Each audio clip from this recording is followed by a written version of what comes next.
મિત્રો, કેમ છો? જય શ્રી કૃષ્ણ. બધા બરોબર છો?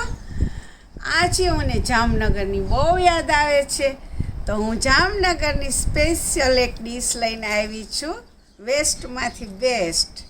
તો એ આજે કચોરી બનશે, ડ્રાય કચોરી. લોંગ ટાઈમ ચાલે અને એક્સપેન્સિવ પણ છે. તો તમારી સાથે હું એ ડીશ શેર કરવાની છું. તો ચાલો આવો મારા કિચનમાં. તો ફ્રેન્ડ્સ, મેં લીધી છે કઢાઈ. તો એને હવે આપણે ગેસ ઓન કરશું. અને કચોરી છે એટલે સૌથી પહેલાં જોશે ધાણા.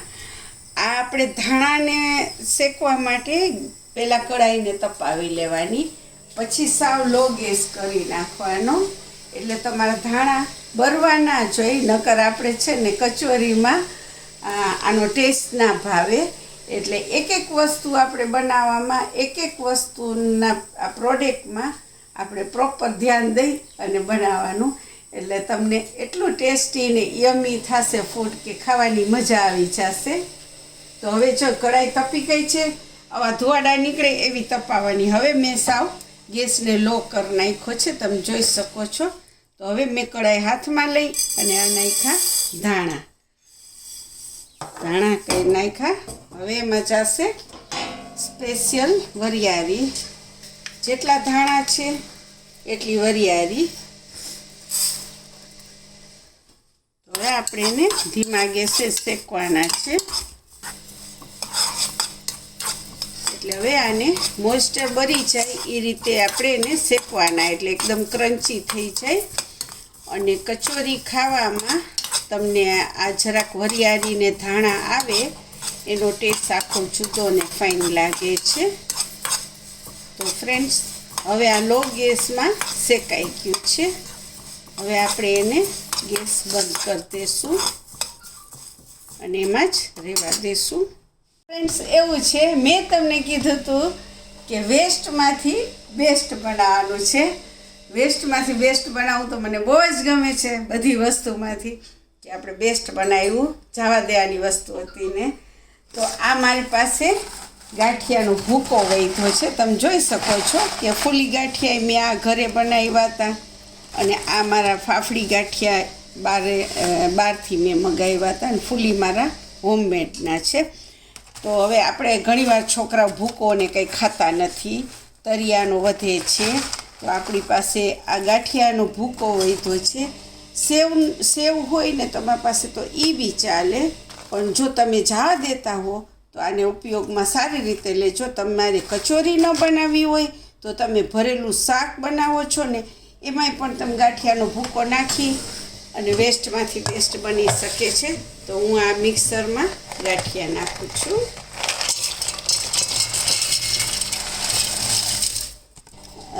ફ્રેન્ડ્સ, તમે જોઈ શકો છો કે આપણે આ ગાંઠિયાના ભૂકાને આવી રીતે બારીક બારીક ભૂકો કરી નાખવાનો છે. પછી આ કચોરામાં નાખવાનો છે. હવે ફ્રેન્ડ્સ, આપણે તમે જોઈ શકો છો કે શેકાઈ ગયા છે. તો એને થોડાક આપણે અધકચરા કરવાના છે. હા, પરફેક્ટ એકદમ આપણે જોતા હતા એવા જ બારીક બારીક આખા ભાગા મેં કરી લીધા છે. અને આની સુગંધ જ આખી ખોલીએ તો અરમાન ખુશ થઈ જાય એવી છે. તમે જોઈ શકો છો કે મેં સાવ નથી કર્યા, આખા ભાગા કર્યા છે. તો હવે મેં એમાં ધાણા અને વરિયાળી નાખી દીધા છે. આપણે ડ્રાયફ્રૂટ બનાવીએ છીએ એટલે બધું ડ્રાયફ્રૂટ નાખશું એમાં. આ કાજુ છે, આ કિસમિસ છે, અને જરૂરિયાત પ્રમાણે થોડુંક અમથું નિમક નાખશું, કેમ કે મસાલા આપણે એક્સ્ટ્રા નાખીએ છીએ વરિયાળીને, એના માટે. ગાંઠિયા તો ઓલરેડી નિમકવાળા હોય છે. બ્લેક પેપર નાખશું, એટલે મરીનો પાવડર છે એ નાખશું. જરાક તીખાશ હોય તો બહુ મજા આવે. અને આ તીખી મરચાં ભૂકી છે.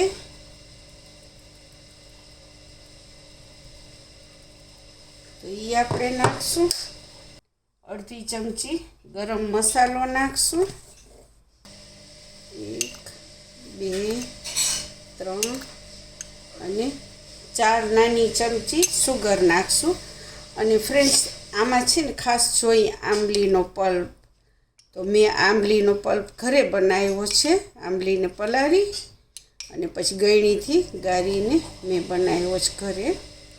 નાખશું આપણે અને પછી મિક્સ કરશું આપણે એને. ખટાશ માટે આપણે આંબલીનો પલ્પ નાખ્યો છે. તો ફ્રેન્ડ્સ આપણો આ કચોરીનો મસાલો ફિલિંગ એનું રેડી છે.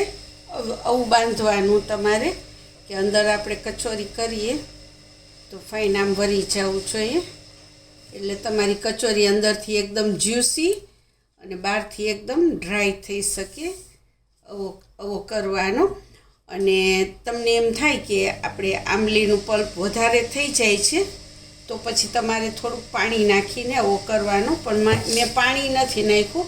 મેં જે આ કચોરો લીધો હતો નાનો, એ આંબલીનો પલ્પ હતો અને ખટાશમાં તમને જોઈ પ્રમાણે કરવાનું.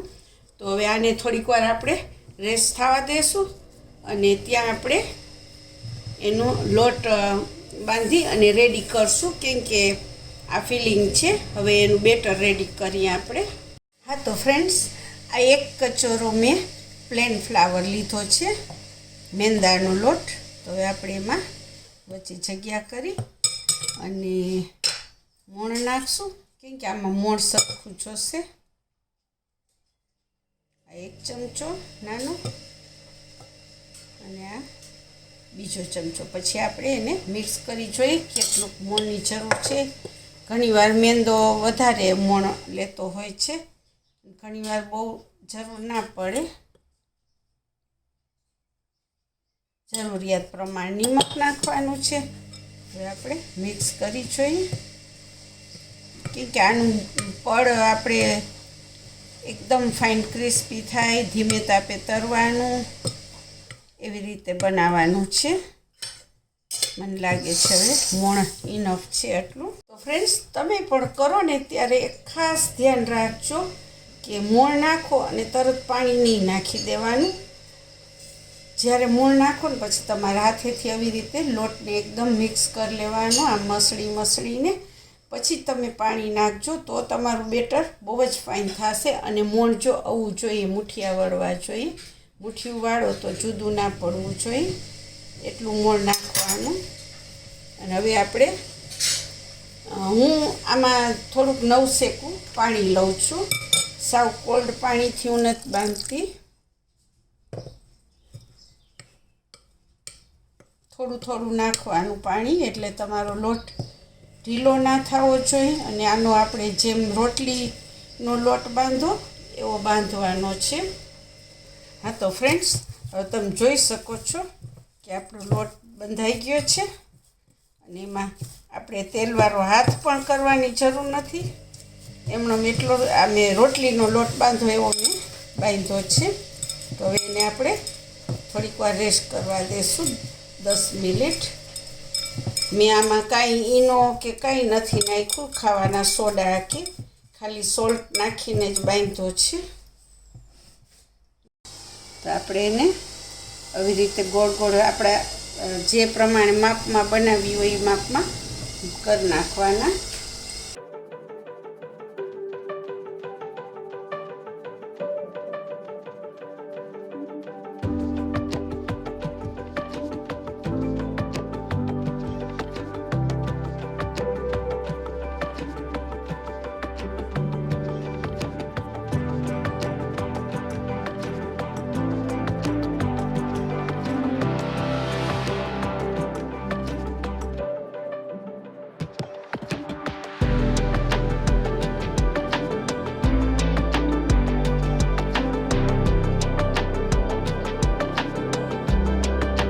આ ડો આપણો પણ પરફેક્ટ થઈ ગયો છે. તમે જોઈ શકો છો કે એકદમ પરફેક્ટ થઈ ગયો છે. એની પણ આપણે આવી રીતે એના ગોળ વાળા કરી લેશું, પેડા વાળી લેશું. તમને ગોળાનું માપ રાખવું હોય તો ફ્રેન્ડ શું કરવાનું, આવી રીતે લઈ અને આમ તમે ફરી જોવાનું. જો તમને એમ થાય ને કે આ મોટું છે તો આવી રીતે આમ બહાર કાઢી લેવાનું, એટલે આપણું પરફેક્ટ એક જ માપ રહીએ.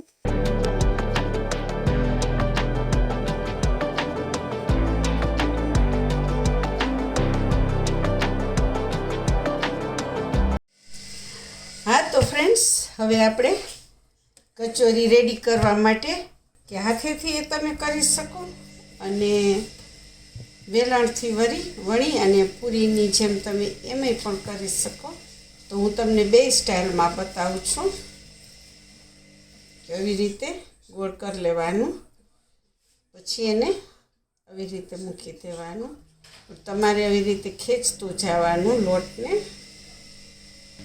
તો આવી રીતે રાઉન્ડ કરી લેવાની.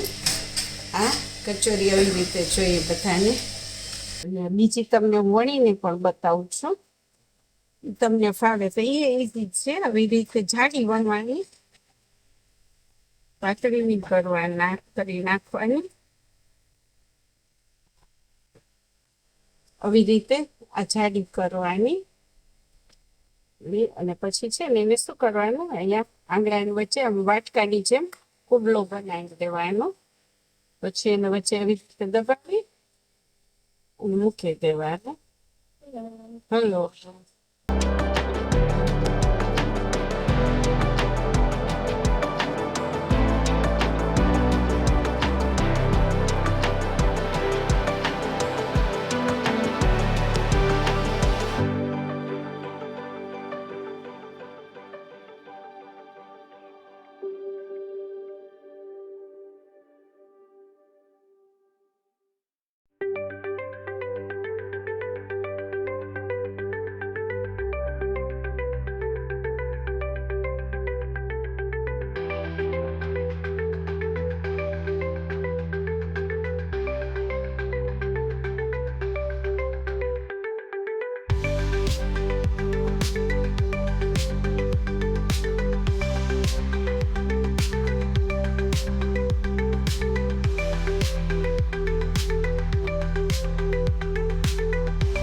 તો મિત્રો, તમે જોઈ શકો છો કે હવે આપણું તેલ આવી ગયું છે અને બધી કચોરી મેં આવી રીતે વારી લીધી છે એક સરખી.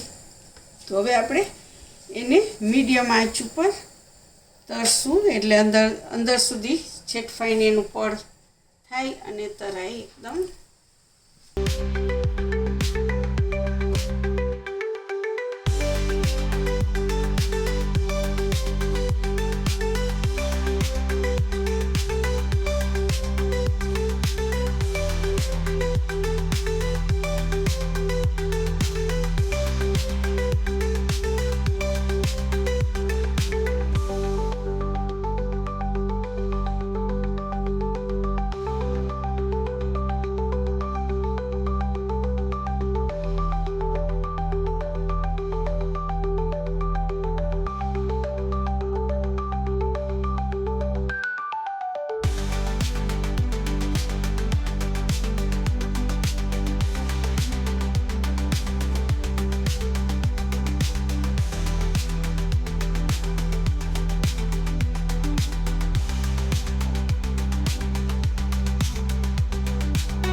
તમે જોઈ શકો છો મિત્રો કે આને કન્ટિન્યુ આપણે ફેરવવી પડે છે, નકર એક બાજુ વધારે લાલ થઈ જાય અને એક બાજુ વ્હાઈટ રહે.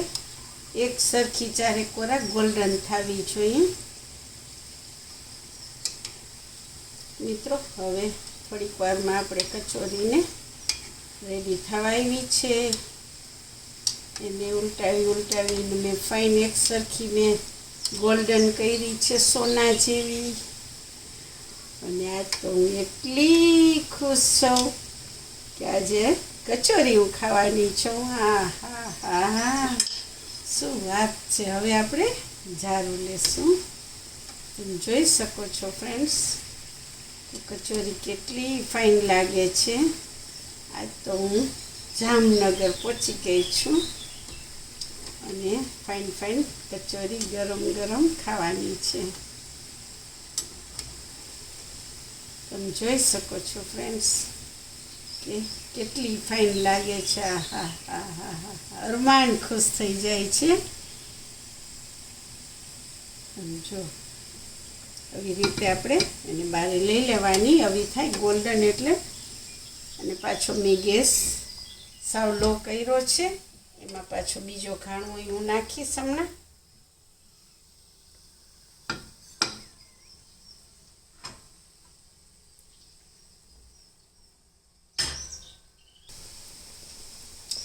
કેમ કે ગાંઠિયા આપણે વધે એટલે આપણે પ્રોબ્લેમ થાય ને છોકરાઓને ભૂકો ખાવો ના હોય.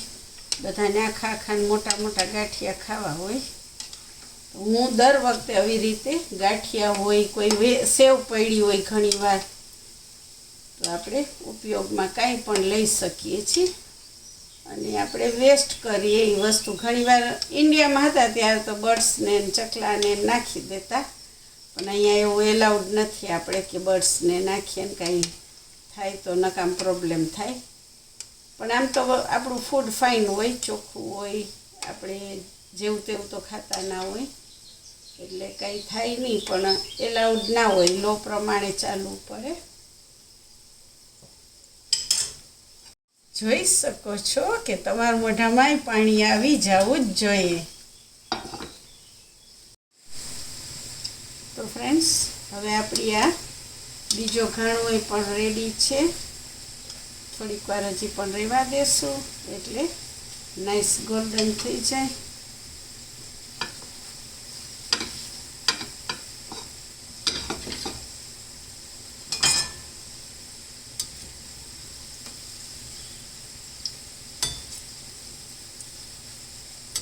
જે એક બે વિડીયો આવો હોય ને તો યુઝ કરી શકો. હા સારું નકર પછી ઓલો હોય ને ફૂલ લે બધી એંગલ માં ઉતારવાનું તો તમને શું ફાવે કે ડિફરન્ટ સ્ટાઇલ હોય કે ડિફરન્ટ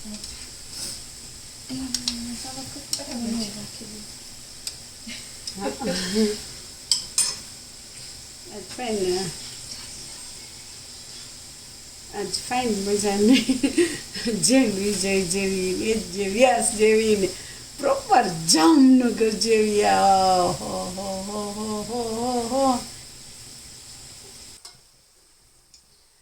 અમુક ટાઈમ એવું હોય કે જામનગરનું ફેમસ કંઈ ડિશિસ બનાવતી હોય ને તો એ મારું આખું ચેન્જ હોય બોલવાનું ને હું એક્સાઇટેડ થઈ જાઉં ત્યારે વધારે. અને ફ્રેન્ડ્સ, હવે આપણી આ કચોરી રેડી છે. તો ચાલો આપણે હવે પ્લેટિંગમાં સેવ કરીએ અને બધાને જમીએ અને જમાડીએ.